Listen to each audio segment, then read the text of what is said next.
Hello YouTube.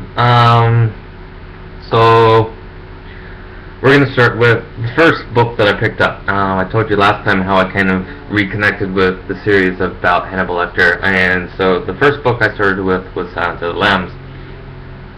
I have to admit, picking it up, seeing the cover, seeing the Death's Head moth, it immediately kind of just spoke to me. I could tell that it was going to be a book that I enjoyed, and so I kind of finished reading it in about a week.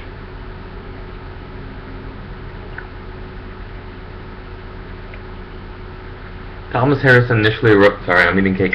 Thomas Harris initially wrote Red Dragon, which was the first little brief glimpse at Hannibal Lecter, and I started with Silence of the Lambs. So the first thing that kind of threw me into this world of Hannibal Lecter was Clarice Starling. Clarice Starling, at this point in Silence of the Lambs, was a very relatable character. She came from a hard background, very poor. Nothing was rooting for her.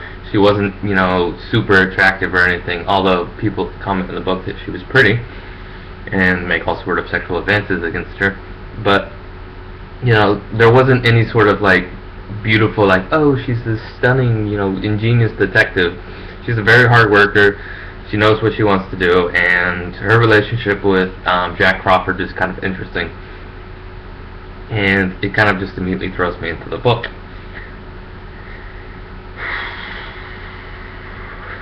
We meet Hannibal Lecter, and Hannibal Lecter in Silence of the Lambs, and these will contain spoilers and everything. So if you haven't read the books, or you're going to reread the books, or you don't want to know, because I'm going to talk about a lot of points in the book, pretty much give you every single thing.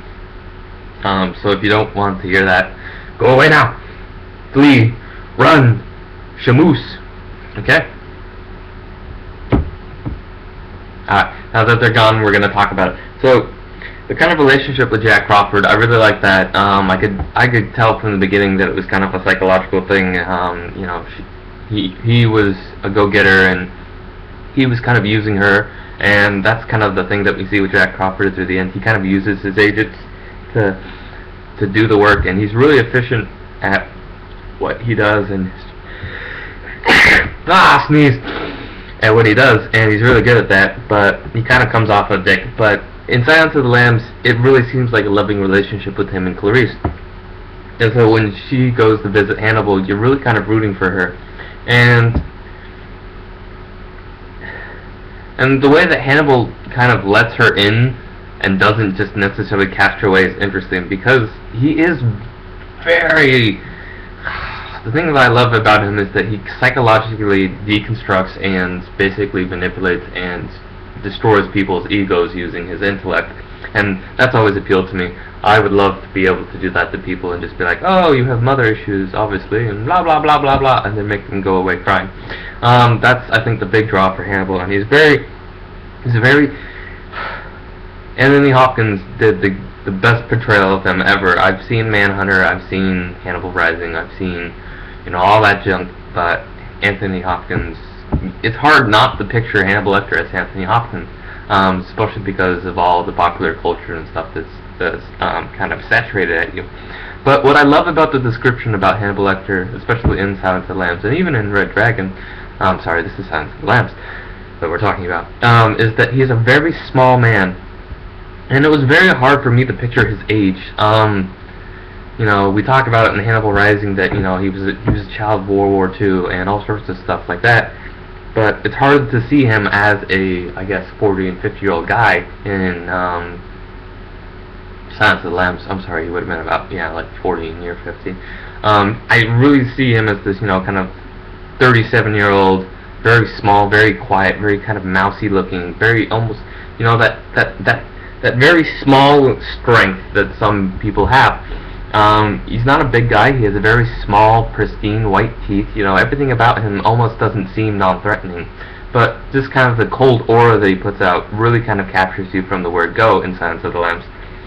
And because of that, I guess, I really started to connect with Hannibal as a character, and I thought, great, this is a fantastic character. I'm really going to be happy with this book. And I will kid you not, Silence of the Lambs is damn near flawless. I know it's a cult classic and most people will love it just simply because it's a cult classic, but I really kind of approached it with some apprehension.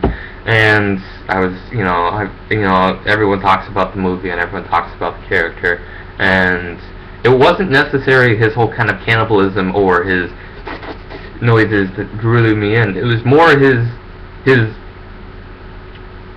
his way of pitting people against each other. I've seen some reviews now because I kind of became obsessed with the book series about people talking about him.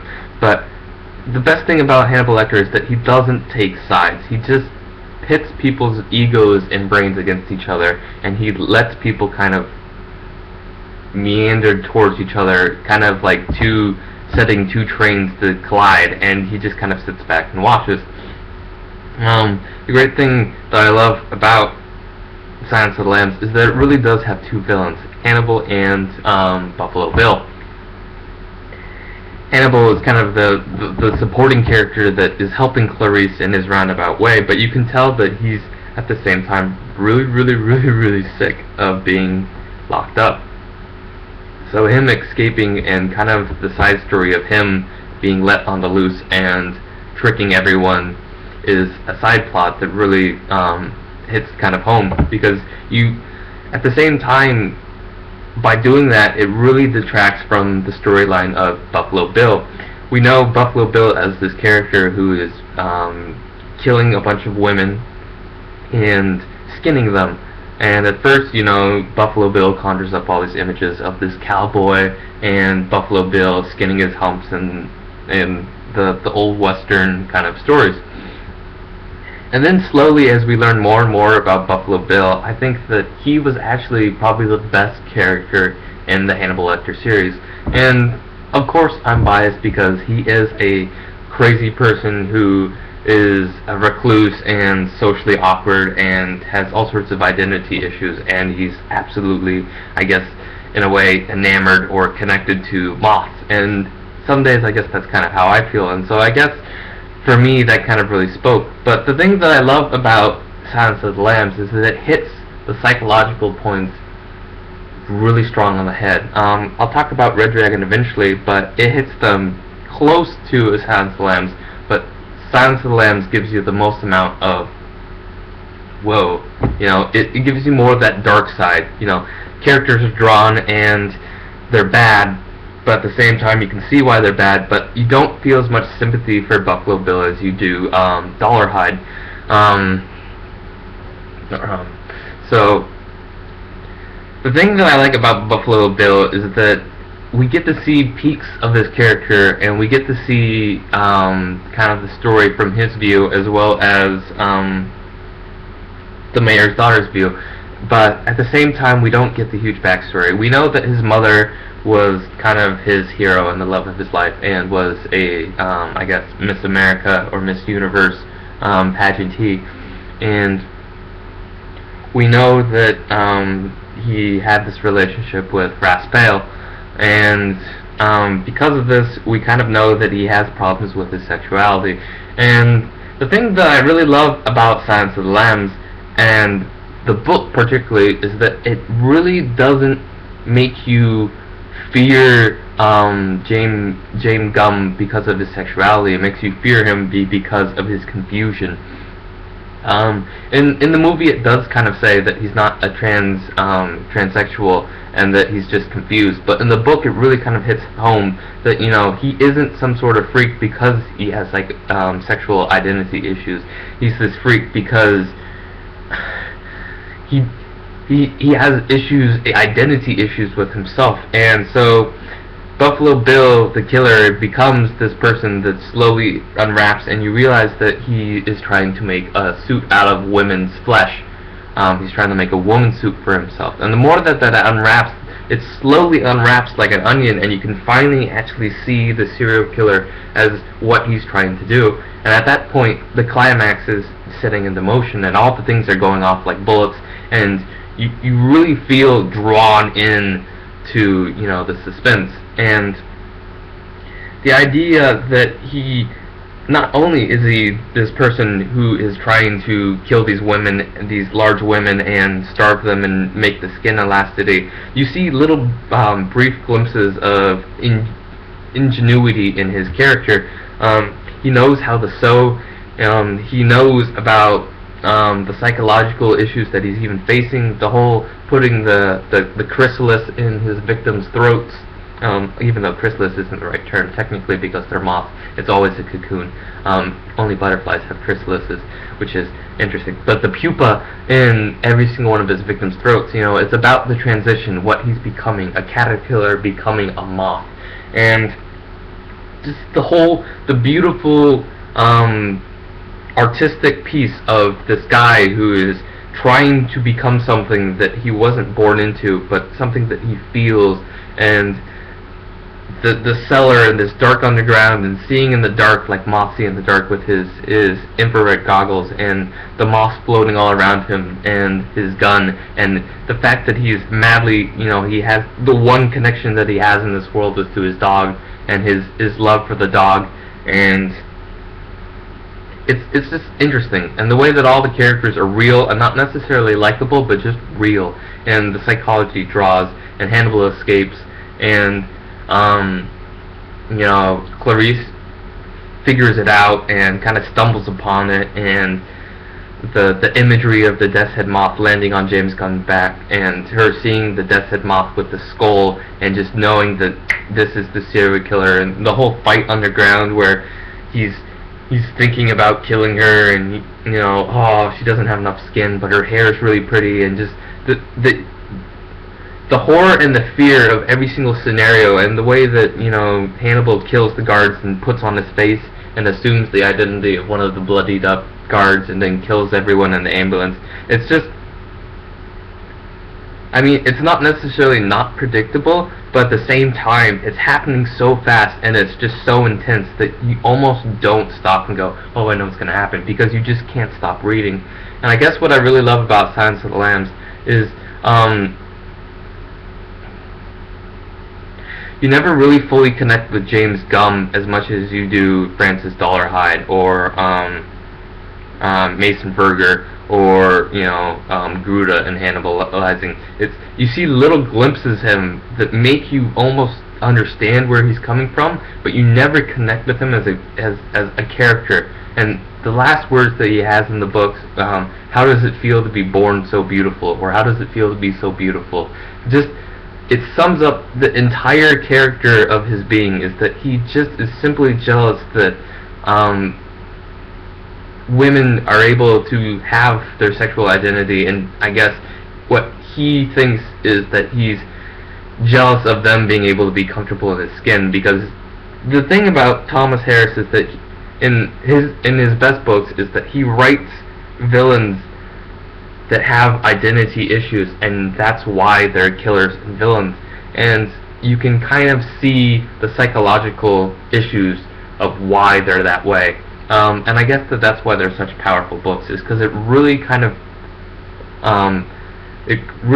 feeds into the psychology of serial killers and identity issues, and particularly abuse and anger and fear and all kinds of things that a lot of people face in society and we don't really talk about in Western culture.